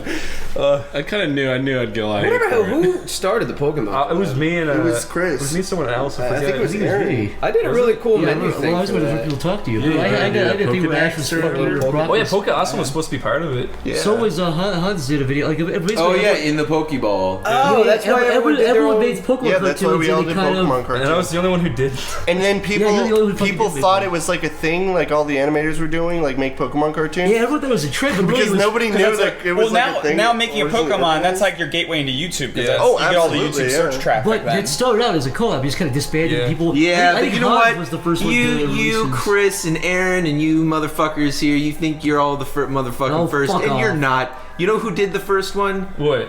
Pendleton Ward. Who's that? He did the farting Pikachu. I didn't say we did the one. first Pokemon collab. Right. I just said that. Ward, an That's where it all came. That's where Jeff's thing came from. Just Where sit Poke back. Awesome came from. I made just the relax. first. I made the very first Minecraft parody cartoon. Yeah. That's true. No, That's I actually had this, true. I had this like Look what you realization created, one day Jeff. where I was like, if Jeff had kept making those Minecraft, Oh my cartoons, God, you that would- could have been its own. Jeff, You would be industry. God right now. You'd literally have more Minecraft subscribers than the world. Jeff I'm a would- visionary. Jeff's pockets would be filled with those autism fun bucks. You would be the most soulless asshole on the planet. Your ironic stab at shit would have, if you were able to continue that Yeah. without killing yourself, you would be the biggest animation guy I'm a in the fool. world. I'm a fool. I'm the first person to do a cartoon with Street Fighter characters shitting and puking on each other. Yes, That's I a also good think you idea. did the first cartoon with Every- Transformers eating a peanut butter and jelly sandwich. I did the first Toast. Pokemon cartoon with the nurse spreading her ass. I don't think anyone's ever done that. No, I don't think so. butt. Spread your butt. Dude, the nod in that is so perfect. Like their heads going up and down, and you can It's their see like neck. the 8 The- necks. really, the only joke was they're It's a fucking toddler nod. kids. Yeah, they're like children looking for Pokeballs. If you pretty much look up any Street Fighter video on YouTube, there's somebody quoting Stamper's cartoon in the comments. Like it's that Oh yeah, absolutely. everywhere. A lot of people didn't know I made it because I made it and I'd sent it to a couple of people and I never put my name on Some it. scumbag It got released leaked, it. right? And then it got leaked, it leaked on a style project and it got 4chan. huge. 4chan. And nobody even knew I made it because the collab wasn't done yet. Everyone else was doing their pieces. So one of my piece of shit trustworthy friends decided to pass it around. Mick! What? Aha! It was Mick at the No. computer with the keyboard. No. Yeah, maybe. Mick, when did you come on to Newgrounds? I can't remember. 2010. 10, right? I don't think he remember was when he came around on. then, was he? Middle of 2010. Were you around for the Street Fighter Club? When was that? No. You were on He the started with sideline. Marvel sheet. He came in for some Marvel cartoons. Yeah, and everyone thought like my Marvel thing was just like this really shitty whatever, but nobody knows that it was actually just a parody of Tom's. Yeah, I remember that. Like that was like one of my first like it was still within the pocket of my first submissions. So like I felt like I had to justify everything. You know, like when you're first anime, like no guys, seriously, listen, Yeah. I'm not. This isn't what I normally do. I still do that. But yeah, it was supposed to be a direct rip of Tom's at the time. I thought you were pretty cool, Mick, and then I met you. Yeah, I know. Sorry to disappoint. I remember It's okay. when It's okay. the first time I ever got really excited was whenever I released that Pico Day collab thing I did in like 60 hours, and then I won the award for the best dick joke. I was like, yes, I got a runner-up award, dude. Because like I just wanted to like get something because I thought it was like it was nonsense. I don't even know why I made that. Like it was nonsense. Best dick This is joke. the one where award. you It's the one with Jeff and Tom. I was gonna say it was really funny. Yeah, I guess, Oh, they're fucking each other? That thing? yeah. I guess the one I was That's what awesome, does dude. Jeff say the in one that I was line? really scared about was fucking. What does he say? I mean, we've I talked thought about Hula it. Lau When made was the that. last Or time did you he do a kitchen different made? one with This is Jeff? the kitchen fucking made. So you somebody? animated that for? Was that in Street Fighter Chode, or was that something No, else? Street Fighter Chode was something. No, this was else. its own submission. Oh, that's right. Chode was a scary day trying to. And that was all you? You just sat there by yourself. You're like, I'm gonna have Jeff and Tom fuck. Yeah. And you, I didn't even know what I he forget looked what like. they were saying to each other, but it was funny. What I love Sure, is I that tried. now you work in an Saying- office literally with just Jeff and Tom. Saying, when was the last time you cut your nails? Would you have ever conceived of that when you were No. making that cartoon No. that in a few years I know. you would be working in an office with those two Not guys? exactly. No. I just thought at the time it'd be funny because everyone else would be making like Pico like fighting alongside you, and then I would just make you do something completely the opposite. Is that the advice that you would give to aspiring creators? Yeah. To animate the people that you respect and want to work with in the future Make them look stupid. Yeah, because you never know, they'll hire you years later. Well, that's another recent thing is we did that screening in LA this past year of like classic Newgrounds stuff, and Strawberry Clock flew out for it and got to see B on the big screen. So it's like Did a he kid cry? trolling the site, however many years ago. You mean just the letter B on the big screen? And like now you're getting to see your troll movie like in a movie theater with a bunch of people cheering and stuff. It's like how long did it stay up there? Because it's just like one frame that never does anything. It's just a big red letter B. It's up there long enough. I think I filmed it actually. I should probably put that somewhere. You're a loser, Tom.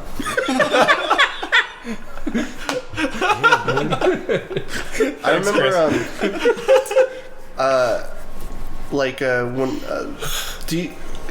like one of the I don't want to like dive back into this. I think I've talked about this a lot, but one of the most scariest times for me was on Newgrounds was Chode, submitting Chode, because it was about to like lose to some like shitty mouse game by some foreign country, and I was so fucking scared because these assholes were voting up the mouse game, and all the comments were like, "Let this win, fuck that Flash." Oh, they were all doing it in spite of your Flash. Oh, absolutely. And then when it was on the page, I was like so happy, but that fucking Flash for 3 solid days, it was bombarded with attention. Like, people were coming, they were dropping zeros left and right, but then I would come back and they would all be gone. Like, the zeros would be gone and there'd be tens, and then you'd refresh. I thought it was great. I remember telling Tom, I was like, dude, you need to put this on the front page. Tom didn't want to. I guess he did, but he I felt really guilty about it. That was actually right around when I joined Newgrounds too, because I remember being like, "Wow, this another is thing intense." is, I know nothing about Street Fighter. Corey, I still don't. Why don't we take this moment right now to give? Why don't you give Rena Chan a nice heartfelt apology? Oh, okay. Yeah, no. Play some sad music. I'm sorry. I am definitely sorry at this point because I never meant like for Runkachunk to be. I hope it's not something, but it is. People still call that, Corey. And that's sad. But, that wasn't even me. 5 years so I'm going to later, throw Lyle under the bus because he thought of the name. Okay. So Lyle douchebag. You're going to throw Lyle under the bus? Oh, Lyle. No, listen, okay. Lyle also had his fucking hand in the stink pile. When we were making the cartoon, Lyle wrote the crazy over-the-top fucking Tank Man, like, Metal Gear Solid storyline. Yeah. And I wrote this stupid bullshit that people quote randomly. And so, like, that's why it was like a parody of Club, but it also had this like underlining like story. Did we even mention the name of the cartoon yet? Oh, Street Fighter Chode? Yeah, Street Fighter. I think we just have like a code name Chode. That's Street Fighter Chode. Go watch it. Watch Corey bully people. No, it was 15 minutes. But it was how I met like Zach. It was how I met Chris. I think we said it was how I met you. It was how I even kind of got your attention at the time. See, the thing is, it was so well animated, especially for that time period on the site. No, I think for the site though, to see that, like, just with the insanity that was there, I don't know, like, it was impossible and to it was just... so self-referential to the community. It's like a piece of content that existed because the site existed. It was. It seemed like it was part of the... It was just part of the Newgrounds lore or world. That's basically what it was. And it's like 20 minutes long. Yeah, it's long. It's a fucking big... And then there's Wasn't that your art piece that you did for the collab? It's my favorite Newgrounds thing ever. The best thing about it though is I had this other little skeething plan when I made it. That's why I had this like lesbian scene in between each fucking thing. Right. So somebody had to fucking sit through that just to watch the next scene, and then they would be bombarded with stupid dumb shit and it's not funny. It worked for me. Exactly. So they would have to sit through that. So I knew, I kind of played the system. I knew I would get 10s from the fucking horny kids who were like, I hated it, but I liked the girl part, and I'm glad it was in the scene select, so here's a 10. And I was like, yeah. And that was like a grand majority. What are you doing here, Corey? You should be out in LA producing shows for fucking network television. Dude, you're a little mastermind over here. Dude, yeah. You were like bullying some kid at the end of the cartoon. I don't even know who he is, but that was Lyle again. Lyle, this kid with greasy hair. He was really harmless. Like, Lyle just loved to make fun of him, and he's like grease. See, I think tell us the reason why it's okay that you're throwing Lyle under the bus is because if he was here, he would not apologize. Oh, he wouldn't. He would own up to it. He'd be like, I'm so glad I can finally step right up to that your best plate. Lyle impression here. My best Lyle impression? How Lyle would talk? Lyle, it's good to have you back on the Okay, podcast. so if Lyle was... Lyle, what do you think? Do you apologize for Street Fighter Chode? Chode was fun, and he's like, but at the time, because there was also a situation where we were actually in a Skype call with, man, that was a whole other thing. Like, after Chode came out, like, fucking bridges were burned, fucking... With who? People that they're supposed to be burned with. Yeah, like like animators and friends of Raina-chan who like, and apparently like people were going around like saying like, oh, he's horrible, he won't pay you, he won't allow you to do anything. So after I made that, I was like, I couldn't get voice work from people because they were like, oh, he's the guy who did shows, don't work with him, he's an asshole. So it kind of like, but I didn't really care. I guess they were right. Yeah, sort of. I guess. Fuck you. While we're kind of going on the whole Newgrounds, like, zeros and tens thing, there's like kind of a funny story. Years ago, there was a user, Jeff has something to do with this, actually. Okay. And that's not bad. There was a user we knew years ago. Oh, don't say his name, don't say his name. Holy fuck, that was the best day. Yeah, basically... This isn't a name that starts with a D, right? No. Okay, never mind. I'm not even sure what this is about. No, I'll tell you. He drew Corey a nice birthday picture. It was just this a nice harmless birthday picture. It was me. I had his hand around him. I was holding a nice cold brewski. Yeah. And he had a fucking lemonade. Yeah, he was this nice underage. innocent picture. Chris gives us a 0 and says, "Hey, nice job, great." He compliments, gives me a 0 though. It has like a positive thing. Then I do it. I'm like, yeah, great job. I'll give it a 0 too. Then like 4 other guys did it. Then 5 other guys did it. And then this Jeff front paged it. And at some point, the entire community band together in a beautiful act of unity. Like Harry Partridge, Edgewood, all these people, all these big guys, all give it 0s. Like 0, 0, 0, 0. He left the compliments. The biggest guys in the fucking I love site. the color. You're really good at composition. 0. It was literally this is the best 5 art piece on pages Newgrounds. of the 0. top. This kid's biggest idols, fucking 5 pages, 0 zeros. Just, oh God Almighty! What See, fucking? those are that. like precious moments. Precious moments I'll never forget. I checked it recently. All the like half the reviews are deleted. Oh, they Wait, had another to. thing. But also the thing about that was that me and Zach used to fucking have him on Skype. Oh, you gotta tell the whole fucking shindig about that stuff, dude. He was basically just a 13-year-old fan who was like, I really love your cartoons, very good. And then we'd fuck with him. So me and Zach, we came up with just fuck with him. Just fuck with him. well, we were nice to him at first, but then he kept being annoying, and he kept being like, "Why won't you like my cartoons?" That's usually It's how like, it happens. Yeah, it's like, okay, fuck you. So then we were like, I used to tell him stories where I was like I pretty much made out that Ireland was like a muddy hole that is surrounded by wolves and we live in cabins and shit. So he thought that my like fingers were all gone from wolves and that my parents were dead and that we all had cancer.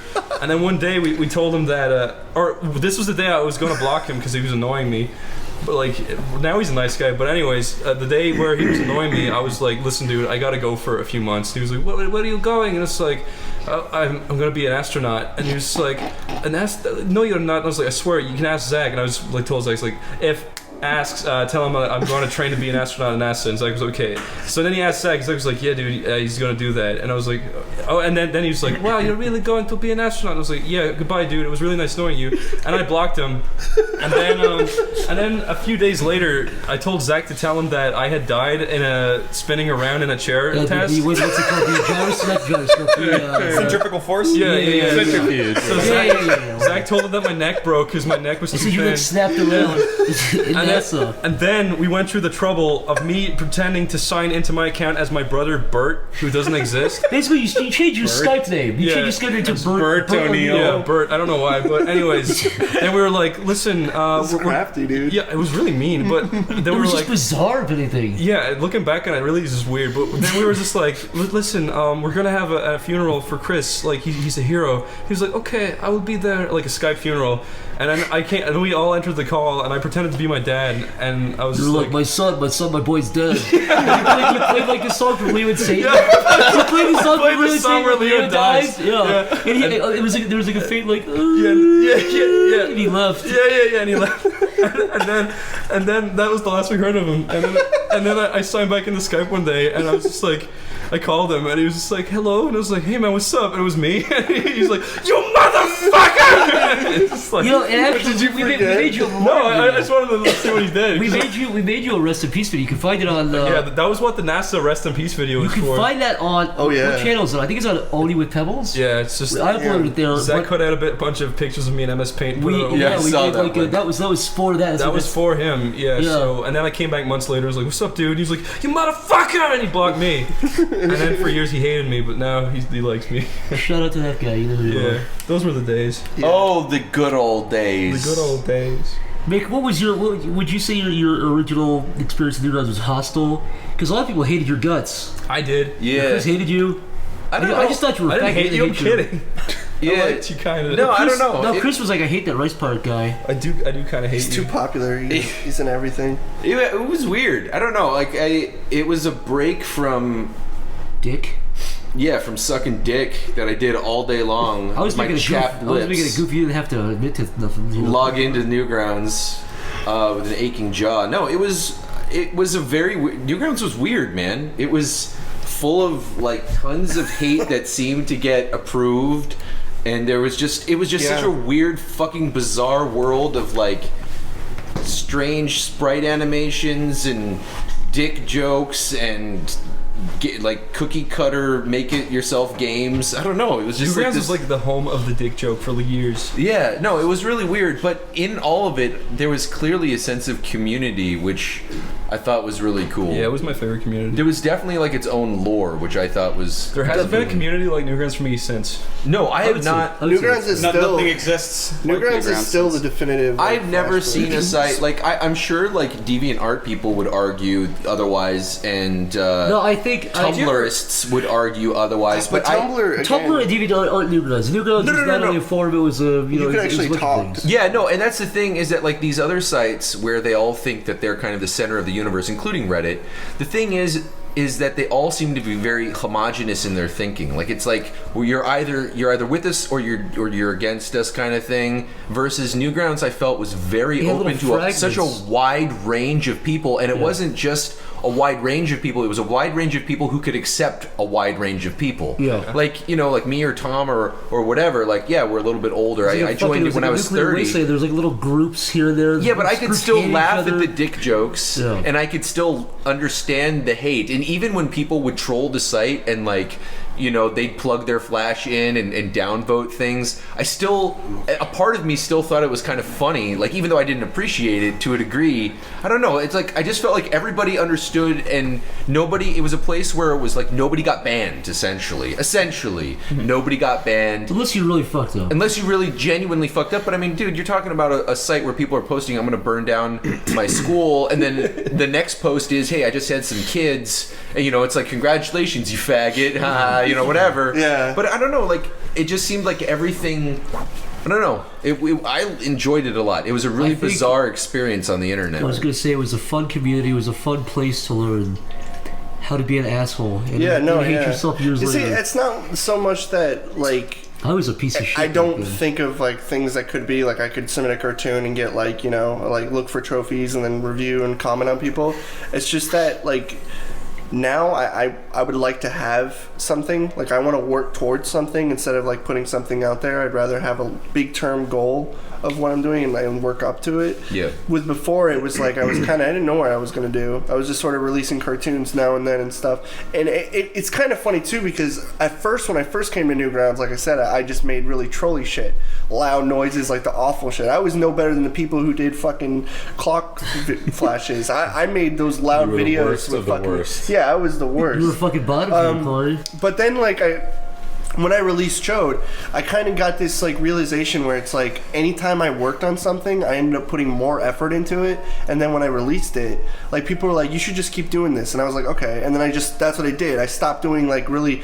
I didn't want to do lazy animation. I wanted to do really fluent stuff. And then I started looking at like Harry showed me how he animated. Yeah, see, I think that's the thing too, is like because in other environments where people are quick to ban, like they don't like what you're saying or doing, you're out.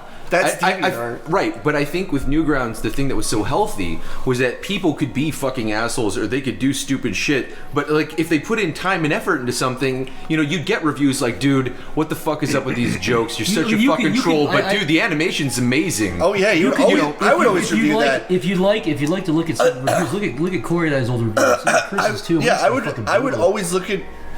And it's funny too because I used to review, and my first reviews were just trolly, jokey shit. But you start to see like the evolution of like, okay, where I'll look at a cartoon and I'll be like, I look like this isn't funny. It's like you aren't funny, but this cartoon is really good. And you should keep animating. It was just interesting because, you know, like sometimes with your friends, like you'll call each other like faggot or retard or whatever. We're joking around, we're making fun of each other. I know you are. But I think like sometimes people, especially if they're growing up, they don't necessarily understand the context of that type of behavior. Well, that's the thing too, is you were a little bit older in terms when you got Newgrounds. If you have all these people who are 15, 16, 17 who are just fucking berating you, it's a different world almost. It is a different world, but I was gonna say occasionally I'd see like, you know, like Stamper and Jeff and some of you guys, you know, you guys made these cartoons that were clearly either kind of trolly or out there or not They're PC or always whatever. ripping on something or kind of and yet there were times I remember seeing certain projects where you guys would chime in and be like, "What the fuck is this shit?" or whatever, and it was just an interesting. Can I give a shout out? I have to say, Stamper's reviews are my favorite reviews. I looked through Stamper's old Newgrounds reviews. Oh, his old reviews, absolutely, and Chris's old reviews. One of Stamper's reviews is just a zero. Mine are boo, get off the stage. It's the whole review just says get off the stage. Mine are malicious. Like I look at a flash and I broke it down, I was like, I'm like, what is this fucking dribble? Trash? Is this the one where you and a bunch of other friends jumped on and this would be me going. This would be me like having just like this angsty hatred to anything that fucking sucked, and I would just absolutely rip it apart. But I wouldn't be critical. I wouldn't look at the aspects of it. I would say like I would break it apart. I'd be like 1.5 star because you kind of have like an ounce of talent in this one regard. But I was a douchebag. I think I've left a few. Yeah, I was going to say mostly positive, but I'm going to go ahead and apologize for. I feel bad about a few of those. I specifically, if you look at my reviews for Tome. Oh god, those were fucking brutal, man. I look back at that was actually the thing I was talking about. The fucking paragraphs are like, the colors are terrible. Are you fucking blind? Because it wasn't just one. It was a bunch of them, and everyone jumped on board on that. Aaron got into those too. I used to love the fucking responses to some reviews. Like there was a kid who made like an epic Mario card. It was called Epic Mario, I think, where it was just like literally Mario like being epic, like looking at the camera and like there's 2 steps from hell in the background. And just like, and I just loved reviewing. Like Mario's not fucking epic, faggot, and the response was like, "Fuck you, you fucking asshole." It's like sorry. Geez. Your review was like, what did you say? You said like Mario is fat and he's a fat fucking plumber. He's a fat fucking plumber who fucks your mom. That's all. Sorry, really quickly. That's actually one of the genius things of the site, the commenting system, is that the creator always gets the last word. Yes, and then I love that about the site. When I released Brawl 4 and people had these scathing reviews, and I'm like, I would just like all this review, and then all I would say is just lol, and then they would get so fucking mad. They would send me 100 PMs, and then I would reply to those with a lol, and it would just piss him off. Or sometimes somebody would do another review, and then like I would be like, "Oh, are you done?" And they would. It's just, it's the best because, but I mean, like there was always times where I would leave a review and I would actually give criticism, and the person would be like, "Well, you're stupid," and I'd be like, "Oh man, I wish I could reply to that person." Have other fucking line of things to say. What I like about it too is, you know, it's obviously a review system, but like with YouTube, you can just cut whatever you want. Oh yeah, and you have to think about what you're saying. You can't just like, you could do like a one-line thing like, "Well, fuck off, faggot," and that could be a review. But you know you're burning that. Think. When you do it, everyone knows that you had one chance to say something, and you chose to say "lol faggot" or whatever. And you had like. So it makes you think 4,000 characters. You could like fucking write the novel you always wanted. Oh yeah. Well, Tom, as the creator of Newgrounds, what do you think is the most critical review you've ever left for anything, or do you know? Have you ever straight up zeroed something with a comment? In a review? Yeah. Nah, you too I don't know if I've ever zeroed anything with a review. And that's the thing I learned early on, like, and you guys have to experience this too because people look up to you. Like I learned really early on that if I'm mean to a user, I've created like a serious enemy for life. Because it's different. It's different than just another kid on the site being mean. It's like if you went to Facebook and Mark Zuckerberg was just like Mick Lauer, or like more like Nick Fuckface, get off my site. Like, you hate him for life. Where was this Tom the whole podcast? Hello, welcome. You hate him for the rest of your life, right? It's like that's what happens. Dude, I'd be like, Zuckerberg fucking called me out. You look fat in this photo, deleted LOL. Damn, dude, fucking Mark said that, dude. Fucking Mark said that. Yeah, dude, I would upload like he'd like hack my account and I'd just be like pictures of like photoshops of me sucking dicks and stuff. Tom, I have a question. It's a nice little biggest thing you appreciate and that you think you did the best with Luna is the biggest regret. Biggest regret? Biggest regret, and also losing this guy. No, I was pointing at myself. Best accomplishment? Getting this guy. Let's point at myself again. He was pointing at his dick. Excuse me. No, that's not true. I'll let him answer. Biggest regret? Yeah, like biggest regret is like just the whole decline of it all, like letting myself get too depressed with everything. You were getting depressed? Yeah. Oh. You know, it's like, it's tough. It's like you feel like you need to project confidence and shit to like, and I feel like I like kind of like wasn't able to project that, and it might not. It probably would have been. Do you feel like there was a pivotal time when that would have been helpful? It's hard to say because the way I look at it now is it's like what happened was going to happen no matter what rabbit I pulled out of my hat, I think. Right. Like SoundCloud was always going to come around. DeviantArt was always going to come around. YouTube and mobile, especially like the whole. I mean, you know, besides the fact that YouTube like cannibalized so much video traffic, just mobile has cannibalized the web. Like websites are dying. Oh, absolutely. So that's what I tell myself now is like, it's not like there was some magic 1, 2, 3. You know, work an extra 20 hours a week and wear a bigger smile or whatever that could have saved it. But it's always like. I don't know. Yeah, like there's always like the what could I have done to have made it.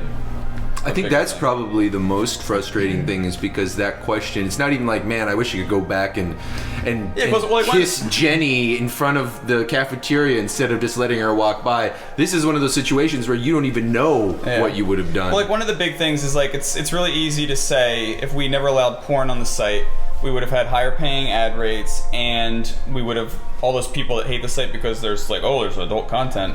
It's like, but at the same time, so many people love the site because it had all that content. Because it was that is Newgrounds. If you type, I don't know how I know this, but if you type hentai into Google, Newgrounds on the first page. Yeah, see, you don't know how you know that. I don't know how I know that. It's not just porno though; it's adult content that you can't. If I have a joke that's legitimately funny that happens to have a pair of titties in it, there's nothing I can do. I can't put it on YouTube. I can't put it on most websites because conflicts with ad companies and. There's very few places that I could put that. It's not necessarily porn. It's just adult content. It just annoys me that so many people are so put off. Like everyone's so fucking good. There was this. I got some email the other day. It was like, see what people are saying about your site on. It was some site for like guiding people through, and it's like I went and go look at it, and like every negative review is like, it's great games animation. But.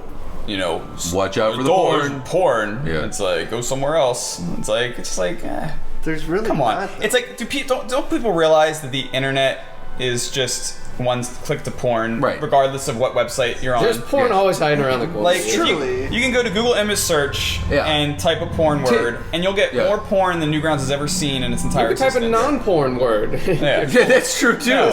Type in mouth, and you'll get all sorts of fun. People need to accept that the internet just has porn a click away from wherever you are, and it shouldn't be a big deal that Newgrounds also has it too. Right. But anyway, but that is one of the big questions: is like what would have happened. Would we have been taken more seriously? But also the offensive content. I mean, I kind of screwed things up when I made Pico and Clubacil too, because like people are like, see, you call both of these things, the porn and Pico, some kind of a possible regret. But I think that is what solidified. Yeah, that's what made it what it is. But it's also what held it back commercially, and commercially is why it failed recently. Well, if you wanted to go commercial, we could have just done a whole lot of bitch work and shit that we don't particularly like doing, or then you'd really be fucking miserable. Yeah, you go work at a bank. If you don't want to deal with that, I mean, I don't know. I feel like, you're still making games, which is great, and Newgrounds does still exist, so, you know. But, as far as proudest thing. Biggest thing that you. I mean, just launching the automated portal was like awesome. Like in 2000, that was really cool. Launching, like unveiling that. That's what was also cool. Is like features. Every feature was just so exciting to launch. In the early days. Where nowadays we could spend a lot of time on a feature and it could have like very minimal impact. Like, back then, every feature was like a game changer. Featured was always my favorite part of Newgrounds. Yeah. Like back then, it was always like trying to fight for a spot on the front page. It was always like what everybody wanted to do. Yeah. Oh, but I mean like features in like a new portal, like the audio portal. Now that's a great nerd. Like one day we added co-author. But I wanted. But what's the great like the proudest moment? Like being in the top 20 most influential sites of Time Magazine, or when your wife logged into Newgrounds and was like, I gotta find the creator of the site and have his babies, or proudest moment of you being. Well, April and I met in college. Okay, so unrelated, but when you saw the live birth, this little solo baby cut out of the bathtub. Man. Fuck. You ever see videos like that on YouTube? Zach, your face when you said that. Song. No, dude, you ever see those videos of the chicks giving birth inside the bathtub, the little goo? You look like you were staring into another like time and space. Just think about the baby's giving birth in the bathtub, dude. You mean like horses? Look into its eyes. You mean like horses? What the fuck is anyone talking about anymore? I remember I submitted a video to Newgrounds of you ever see a giraffe of a horse. It was like two guys. It was two guys who were standing on a tree, and they were like. This is Tom's proudest moment of Newgrounds was a giraffe giving birth. No, listen. It was two guys sitting on a tree. It was two guys sitting on a tree, and he was picking his nose, and the guy's like, "That's gross," and he's like, "Good Lord." Anyways, Tom. Baby, hold on. Let me finish. You started it. Let me finish. So the guy's picking his nose. He's like, "That's gross." He's like, "No."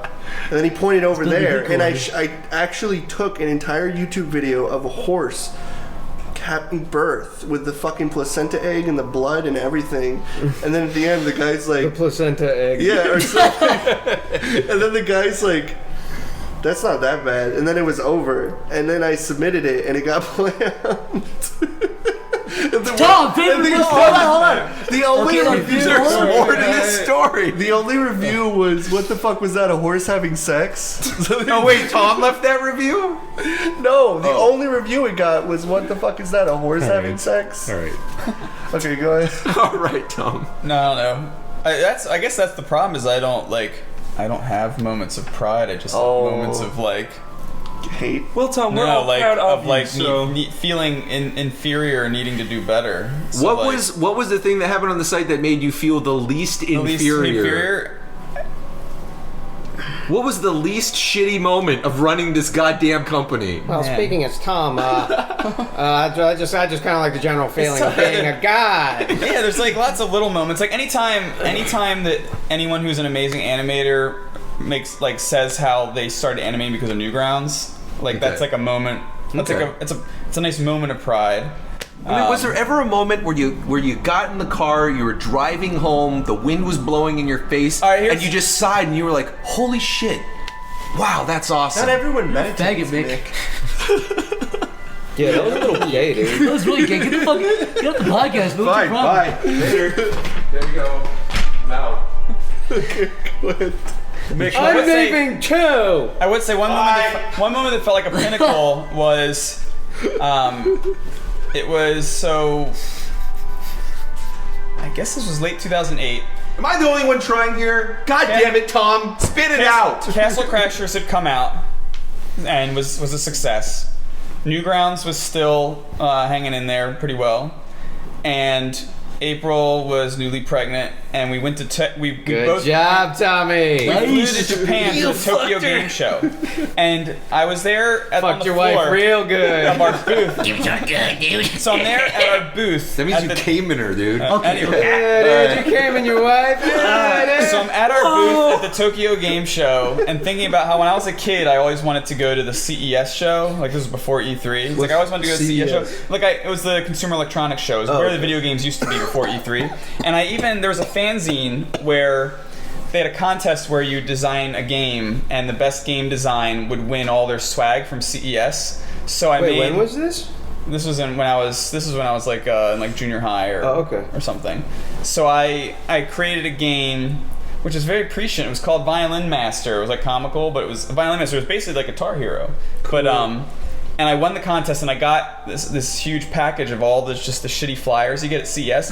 And I worship, like I had them all out on my floor, and I'd look through them all, and it's like I want to be like part of all that excitement of like the CES show. So then I was thinking, like, here I am, like with a hit game with our own booth at Tokyo Game Show, which is like the world's ultimate video game convention. And I was like, this is like the moment when I need to like accept that like I've like accomplished like everything you could want to accomplish in life, because like I wanted to make games, I wanted to go to these shows. You wanted to make babies. I've got my my kid on the way. Lost your virginity. Like, yeah. That's a great answer. That was a good moment. That was like the top of it all. Yeah. Good answer. All downhill. Good answer. Tom, you've done it all, man. You've done it all. Yeah. You've made successful games. You ran an awesome company. You fucked your wife. Now. Do it again. But better. Well, that's the neat thing. That's the neat thing about Newgrounds becoming a struggle is, like, a lot of people can have a hit and then that's just it. It never happens again. But I feel like what's happened here has created like a persistent struggle that is hopefully going to fuel another great thing. Oh yeah. In progress. Yeah. That I feel like maybe that wouldn't have happened if life was too easy. The bonus is, since it is all going downhill, you don't have to try as much, and life is a lot easier. See, Stanford's speaking as an expert. You can just sleep in. No, it actually is. He's very skilled. It's when Newgrounds was at its peak, it was super stressful because at one point we had like 13 people in this office, and it's just really stressful. And it's like, I heard like another CEO said once, like, it stops being fun at 10 people. And it's like, I think that's probably like a good way to look at it. It's like when you don't have, like, because we didn't have like any middle management, and I'm not really like a manager type, but it's like you just got all these people and you're just burning money, and you're realizing that things it's not like we're making the thing that's making the money that's being burnt or whatever. It's like, it's very stressful.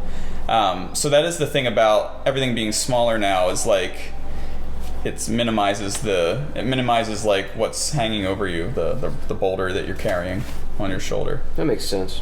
So I'm trying to, and it feels like it's like a recovery period. It almost feels like a trauma that happened that it takes, like, you're slowly coming out of it and slowly sort of like healing from. Well, I have high hopes for the future, mainly because of what you, Jeff, and Corey are working on. Because holy shit, it's fucking amazing, and I really hope that in some way, I don't know how you can rope it back into Newgrounds. Can we say the name of it? Sonic versus Mario 5? The final episode. It's been 10 years in the making. The Reckoning. The Reckoning 4. Guest stars from Kirby and we got all the best Metal Sonic voice actors on this one, dude. Yeah, Cloud. It's gonna be great. Well, that was Tom Fulp, America's favorite piece of shit.